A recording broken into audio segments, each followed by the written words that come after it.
एक लंबे समय पहले एक गांव में आनंद, उसके माता पिता जानकी और रमैया, उसकी पत्नी नर्मदा और उसके बेटे नानी के साथ एक छोटे घर में रहता था।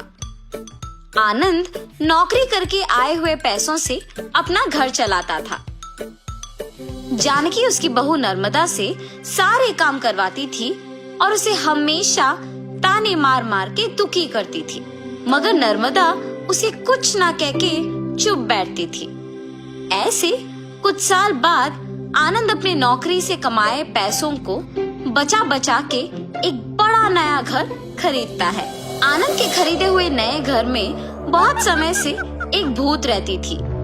ये बात आनंद को नहीं पता था और इसीलिए वो घर खरीदता है और उसके आसपास खाली रहने के कारण दिखने में बहुत शांत सा माहौल था और जानकी में कोई बदलाव नहीं आया।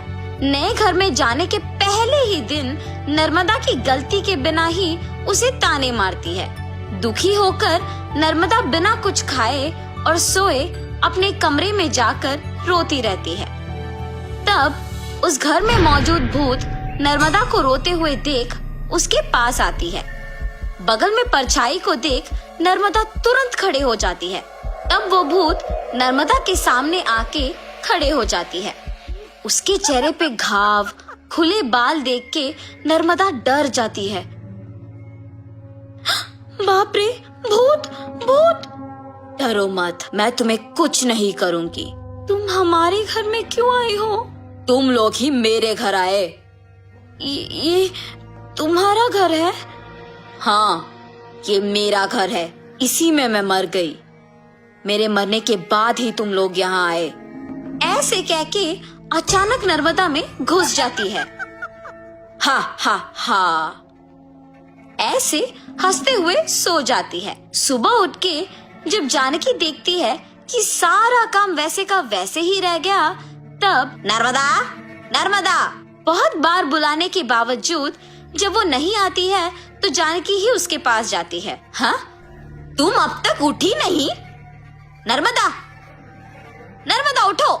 जानकी पास आके बुलाने पर नर्मदा जाग उठती है। उसकी आंखें बहुत लाल और डरावना दिखने के बावजूद जानकी उस पर ज्यादा ध्यान नहीं देती है। उठ गई? जाओ जाके सारा काम करके चाय बना के लाओ। मेरे ही सामने जोर से बात करके मुझे काम करने के लिए कह रही हो? ये कह के उसका हाथ जोर से पकड़ लेती है। नहीं, तुम कुछ मत करो। आज से सारा काम मैं ही करूंगी, मुझे छोड़ दो। जाओ जाके सारा काम करो। ठीक है ठीक है। ऐसे कह के जल्दी से सारे काम खत्म करती है। ये क्या सच में मेरी बहू है? इसके मुंह से कभी एक लफ्ज भी नहीं निकला और आज ये मुझसे सारा काम करवा रही है। तुरंत ये सब मुझे अपने बेटे को बताना होगा।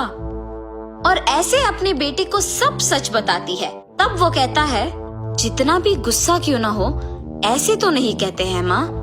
आप अगर उससे अच्छे से पेश आएंगे तो वो भी अच्छा ही रहेगी। उसके बारे में क्या मुझे नहीं पता? उसके बेटे का ऐसे बात करने पर जानकी कुछ नहीं कहती है और अपनी बहू से डरने के कारण वो सारे काम खुद ही करती है। नर्मदा, नए घर खरीदने की खुशी में मैं अपने कुछ दोस्तों को घर बुला रहा हूँ। सारी चीजों का तुम्हें ही ध्यान रखना होगा। ऐसे बोल के चला जाता है। नर्मदा कुछ बात किए बिना खड़े रहती है। उसके बगल में खड़े जानकी के पास जाके वो कहती है, तुम्हारे बेटे की बातें सुनी है ना तुमने? सारी तैयारी तुम्हें ही करना होगा। ऐसे जोर से कहती है। अगले दिन आनंद दोपहर को अपने दोस्तों को घर ले आता है। नर्मदा, तुमने सारी तैयारी कर ली ना? हाँ जी। और ऐसे सबको खाना परोसती है और सभी हंसते हुए बातें करते रहते हैं। सभी व्यंजन स्वादिष्ट है भाभी जी। हाँ, मेरी पत्नी के हाथों में जादू है। आनंद, तुम्हारा घर भी बहुत खूबसूरत है यार। चारों ओर खाली और शांत है। इस घर को देखते ही पसंद आ गया मुझे, इसीलिए इसे बचाए हुए सारे पैसों से खरीदा हूँ। अब इस घर का मालिक मैं हूँ। ऐसे आनंद कहता है। ये सुनते ही नर्मदा तुरंत भूत बनके अजीब आवाजें बनाती है। उसका सिर नीचे झुका रहता है और अजीब आवाजें आने के कारण सभी उसी को देखते हैं। नर्मदा, क्या हुआ तुम्हें? नर्मदा अचानक अपना सिर ऊपर करती है और क्या इस घर का मालिक तुम हो? मैं हूँ इस घर की मालकिन।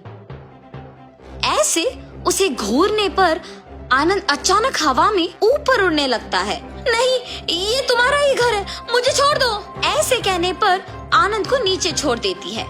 ये सब देख के घर के सारे मेहमान भूत भूत कह के वहाँ से भाग जाते हैं। नर्मदा जैसे उसे कुछ पता नहीं है अपने कमरे में जाके सो जाती है। आनंद, कम से कम अब मेरी बातों का यकीन करोगे तुम? तुम्हारी पत्नी में भूत घुसी है, भूत। देखो आज उसने क्या कर दिया। हाँ माँ, अब हम क्या करें? एक मांत्रिक को बुलवाना ही पड़ेगा। हाँ ठीक है माँ, कल उसी के पास जाएंगे। और ऐसे जब सब बैठे हुए थे, नर्मदा आती है और सभी डर जाते हैं। तब उन्हें देख कहती है, क्यों सब मुझे देख के डर रहे हैं? क्या हुआ तुम सबको? कुछ नहीं, अब आप तो कुछ भी कर सकते हो ना। क्या करना है मुझे? मैं जो बोलूँगा तुम नहीं कर पाओगी। मैं नहीं कर पाऊंगी? पहले बोलो। अच्छा, क्या तुम इस बोतल के अंदर घुस के वापस बाहर आ सकती हो? इतना ही, और मैं ये नहीं कर पाऊंगी? देखो। ऐसे बिना कुछ सोचे समझे नर्मदा में घुसी आत्मा अचानक उस बोतल में घुस जाती है और तुरंत जानकी उस बोतल का ढक्कन बंद कर देती है। भूत को मैंने इस बोतल के अंदर बंद किया है, अब इसे गांव के अंत में फेंक के आना होगा। और ऐसे उस बोतल को गांव के एकदम अंत में फेंक के आ जाती है। तब से जानकी अपनी गलती सुधार के अपनी बहू को ताने मारना बंद कर देती है। भूत के चले जाने पर सभी उनके नए घर में खुशी से जीते हैं।